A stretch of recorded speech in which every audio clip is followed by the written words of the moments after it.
சார வந்து நான் வேற மாரி ஏன்னா இந்த இந்த இந்த படத்தில கிடைச்ச வாய்ப்பே எனக்கு ஒரு ஆச்சரியமா இருக்கு. ஃபர்ஸ்ட் நாள் வந்தோனே அது ஒரு ஆச்சரியம். அஜித் சார் கூப்பிட்டு சாப்பாடு போடுறாருன்றது என்ன அது எல்லாமே எனக்கு ஒரு ட்ரீமா தான் இருந்தது. ஏன்னா இந்த படத்தில கிடைக்கல அப்படின்ற ஒரு லிட்டரலா ஒரு இதில தான் இருந்து அதுக்கப்புறம் கிடைச்சிருக்கு.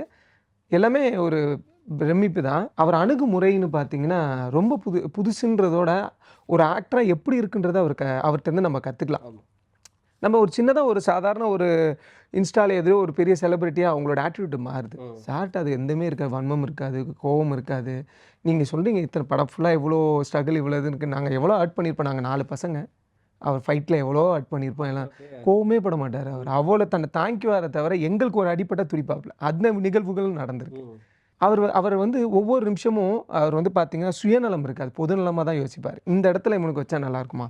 இந்த இடத்துல அவர் குடுத்தா நல்லாருக்குமா? அப்படி தான் யோசிப்பாப்ல. ஈவன் வந்து போஸ்டர் எனக்கெல்லாம் விடணும்னு அவசியம் இல்ல. அந்த ஆமா. 8 பேர்ல நான் ஒரு கேரக்டரா இருந்தாலும் எனக்கு விடணும்னு அவசியம் எனக்கு தனியா போஸ்டர் ரிலீஸ் பண்ணாங்க. அது வந்து எல்லாத்தாலயும் யோசிக்க முடியுமா? அப்படின்றது தான் எனக்கு இது.